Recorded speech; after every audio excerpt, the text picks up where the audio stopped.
And we'll be back with Lisa Tortorello. We're going to talk about her new book, AM 1230 WJOB. Need a job. Hey, we have an author amongst us.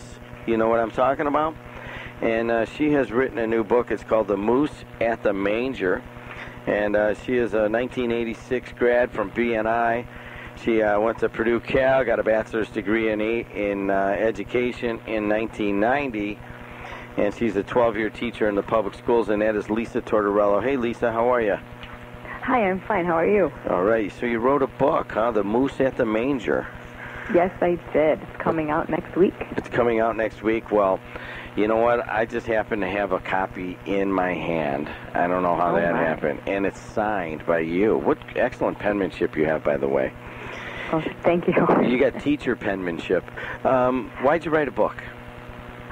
Well, this is actually my second book. I wrote the first book about my grandfather, and he was the inspiration behind it, and that got my writing juices flowing, and I decided to change gears and write a children's book, and I used a moose as the main character because I collect stuffed animal moose. How many do you have? Over 200. And where do you get these? Do you go to the stuffed animal moose store? As a matter of fact, when we travel, if we see moose in different places, I even have friends as far as England now that send us moose when they find them. Really? And I got to believe at least one person's going to send you a moose just for being on the air here. But hey, let's go back to the first book, My Hero, My Ding. Grandparents lived in Lowell, had a jewelry store in Lansing. Give us something out of that book that might interest some of our listeners.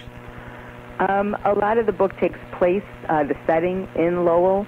My grandfather had a farm out there, and he lived there for about 30 years, and I spent a lot of my childhood weekends and summers there with him, and he was a really fun guy. He would, make jewelry by day and then go home and plow the fields for a while, jump in his pool. He built his own lake on his property out there in Lowell. Very active, young at heart man. Now, let's look at the book you have here, the newer one, The Moose at the Manger. I'm just going to read this thing here that is about Muse the Moose, who gets lost and finds a friend in Star Bright, the brightest star in the sky, who helps Muse get back to her family. Somebody lost? Can we read into something like, maybe the author's just kind of lost in her life and she's looking for that bright star in the sky? That's a joke. That's a joke. The author, but it's a joke, Lisa. I'm just kidding. So it's a general theme. People need some guidance in their life, right? Yes, and I think also for little kids, especially, that it's okay to be afraid if you're lost, to look for help. And on the way, they magically stop by the baby Jesus on the very first Christmas. Yes, and I thought that was important because moose is a familiar toy during Christmas time, and who's to say there wasn't a moose at the manger? You know what? I like your thinking.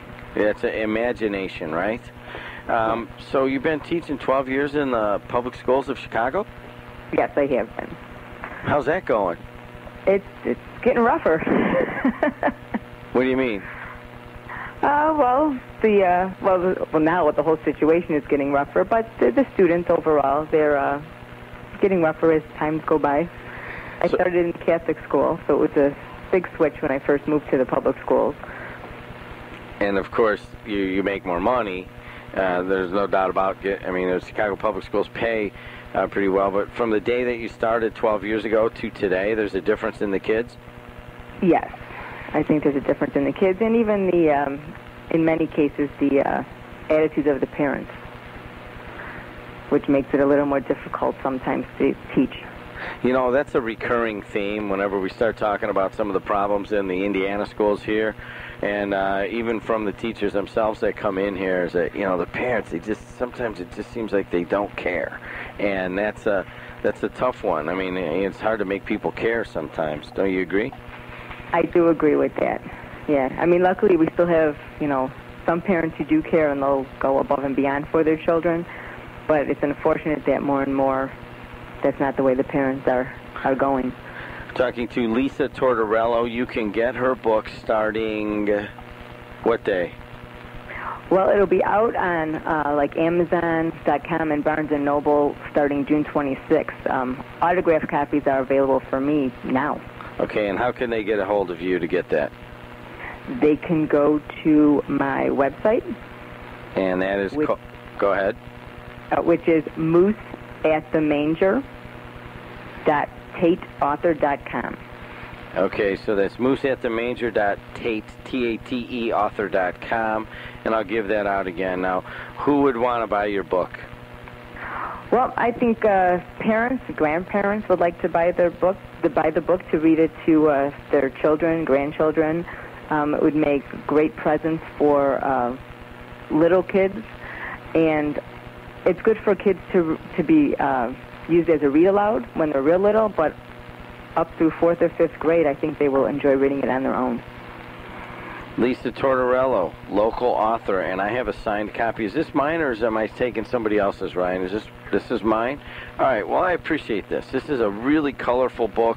Moose, now who drew Moose? Moose is really friendly looking. Thank you. The publishing company, Tate, has their own illustrators, and his name was Caleb Irwin, and he did the pictures. We discussed it, so we talked about what I was looking for in a character, and this is his creation. All right, well, Lisa Tortorello, and how much is the book, Lisa?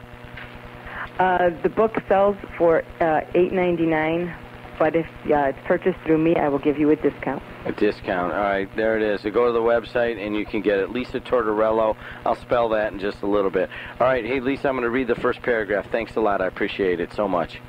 Thank you so much. There you go. Hey, snow swirled around Muse the Moose as she and her brothers frolicked in the forest. They were taking a break from their long journey so their mom and dad could rest. This gave Muse the Moose a chance to play with her big brothers, which she loved to do.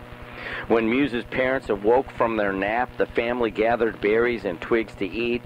They wanted to make sure they had enough energy to continue traveling. Before eating, they paused a moment to give thanks for their food and for their safe journey. Well, actually, I'll go to the third paragraph. Though Muse did not know where they were going, she could feel the anticipation and happiness in the air. Muse's parents added to this excitement by sharing a special story with her and her brothers as they continued to trail through the snow. They told the beautiful story of that first Christmas day when Jesus was born and when God gave his most wonderful gift of love. Muse walked in wonder after hearing that, and even though it was cold and snowy and blustery outside, the thoughts of Christmas wrapped around her and kept her warm. The Moose at the Manger by Lisa Tortorello, B&I grad 1986, and Purdue Cal grad 1990. Speaking of Calumet, here he is. Calumet Harley-Davidson.